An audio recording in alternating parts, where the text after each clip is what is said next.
Topic पे बात करेंगे वो है introduction to ASP.NET core.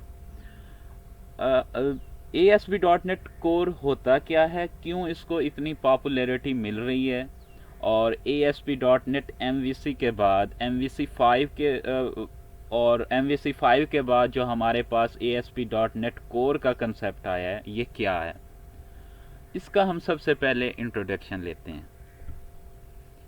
Introduction है, now a days everyone is talking about open source cross platform development. अब इसमें दो चीज़ें आपको नज़र आ रही हैं, एक बात हो रही है ओपन सोर्स की और दूसरी बात हो रही है क्रॉस प्लेटफॉर्म डेवलपमेंट की। जैसा कि आपको पता है कि आजकल हमारे पास प्रोग्रामिंग के अंदर दो टर्म्स बहुत ज़्यादा यूज़ की जाती हैं, एक है आपके पास ओपन सोर्स और दूसरा यही क्रॉस प्लेटफॉर्म डेवलपमेंट।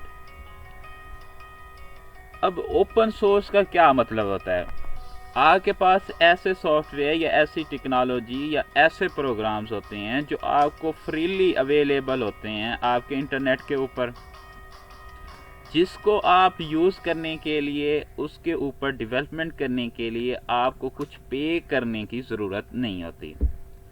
अब अगर बात करें क्रॉस प्लेटफॉर्म डेवलपमेंट की, तो ये ऐसे सॉफ्टवेयर होते हैं या ऐसे क्रॉस प्लेटफॉर्म डेवलपमेंट का मतलब है ऐसी टेक्नोलॉजी या जो आप डेवलप करते हों, ऐसे प्रोग्राम्स, ऐसे सॉफ्टवेयर जो हर ऑपरेटिंग सिस्टम के अंदर चल सकते हैं।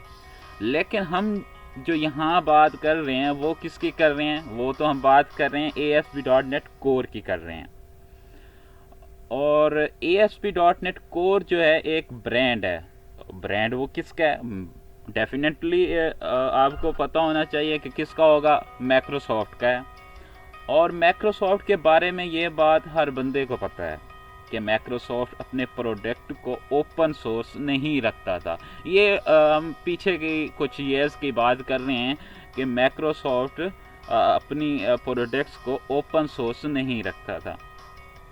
आज से कुछ साल पहले अगर मैं चला जाऊं तो ओपन सोर्स चीज़ें माइक्रोसॉफ्ट हमें प्रोवाइड नहीं करता था, मतलब हमें उसकी प्रोडक्ट को परचेज़ करना पड़ता था। और दूसरी बात, क्रॉस प्लेटफॉर्म को भी माइक्रोसॉफ्ट सपोर्ट नहीं करता था, मतलब जो माइक्रोसॉफ्ट के प्रोडक्ट होते थे सिर्फ विंडोज़ डिपेंडेंट होते थे। लेकिन आहिस्ता आहिस्ता माइक्रोसॉफ्ट ने भी इस चीज़ को रियलाइज़ किया कि ओपन सोर्स और क्रॉस प्लेटफॉर्म डेवलपमेंट का बहुत ज़्यादा अहमियत है। तो अब माइक्रोसॉफ्ट भी किसकी तरफ स्विच हो रहा है, ओपन सोर्स और क्रॉस प्लेटफॉर्म टेक्नोलॉजी की तरफ, क्योंकि उनको भी अब पता है कि इस चीज़ की डिमांड आजकल के इन्वायरमेंट में बहुत ज़्यादा होती जा रही है। इसलिए माइक्रोसॉफ्ट ने भी एक न्यू फ्रेमवर्क मुतारिफ करवाया जिसका नाम है .NET कोर। तो यही बात कर रहा है यहाँ पे भी कि Microsoft has always for its Windows based products but now we are in the new age of development for this a new revolutionary product came into the market which is Microsoft .NET core, जो मैंने आपको अच्छी तरह बताई है। ASP.NET Core is a new open source and cross-platform framework for building modern cloud-based internet-connected application. Now every .NET developer can say, yes, I am platform independent, I am using an open source.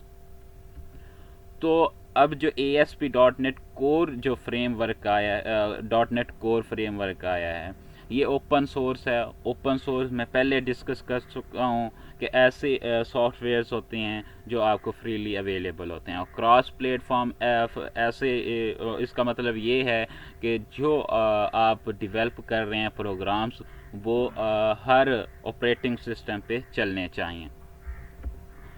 तो इसी तरह ये अब क्योंकि बहुत ज़्यादा use हो रहा है आज की टेक्नोलॉजी में, तो हर जो डेवलपर है वो ये कह सकता है इंडिपेंडेंटली कि मैं ओपन सोर्स हूँ।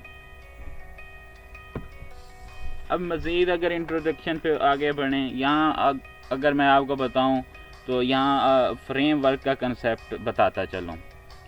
तो .NET फ्रेमवर्क का मतलब क्या होता है कि ऐसी जगह होती है ये जहाँ पर आपका बहुत सारा ब्लॉक ऑफ कोड होता है, मतलब ब्लॉक ऑफ कोड की लाइब्रेरीज पहले से मौजूद होती हैं। मतलब बिल्ट इन लाइब्रेरीज मौजूद होती हैं जिनको हम अपनी प्रोग्रामिंग के साथ इम्प्लीमेंट करके यूज़ करते हैं। इससे होता क्या है कि हमें खुद से कोड करने की ज़रूरत नहीं होती। तो ये भी पढ़ लेते हैं। In the revolution of software development Microsoft launch its first .NET framework in the year of 2000 with its .NET framework 1.0। ये वही पुराने फ्रेमवर्क की बात कर रहा है जो कि .NET कोर से पहले आया था। वो क्या था? .NET फ्रेमवर्क जो 2000 ईयर में लॉन्च हुआ और उसका फ्रेमवर्क वर्जन क्या था? 1.0। This framework plays a major role in the field of software development. Why it plays major role?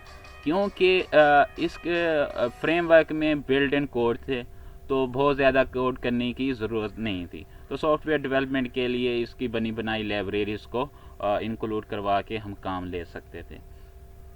People love Microsoft technology products because these products are easy to learn। अब लोग Microsoft technology के products को क्यों ज़्यादा पसंद या prefer करते हैं?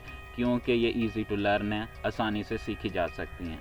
In the year of 2016 Microsoft has come up with a new revolution, Microsoft .NET Core 1.0। 2016 में ये नया फ्रेमवर्क आया जिसका नाम है .NET Core। People always love ASP.NET because it's working over World Wide Web। लोग इसको ASP.NET को क्यों ज़्यादा पसंद करते हैं या प्रेफर करते हैं? क्योंकि इसकी जो वेबसाइट पे या वर्ल्ड वाइड वेब पे जो वर्किंग है और परफॉर्मेंस है वो बहुत ज़्यादा एफिशिएंट है। ASP.NET Core is a new open source cross-platform framework to create modern web-based cloud system, which means now you are not only working for Windows, you can run in Linux, Macs। अब जो .NET framework था तो उस पे हम क्या था, वो क्रॉस प्लेटफॉर्म नहीं था। हम सिर्फ विंडो बेस एप्लीकेशन चला सकते थे। लेकिन जब .NET कोर आया वो ओपन सोर्स था, क्रॉस प्लेटफॉर्म था और इसका मतलब है आप कहीं भी हों, किसी भी प्लेटफॉर्म पे हों, आप ये एप्लीकेशंस ईज़िली चला सकते हैं।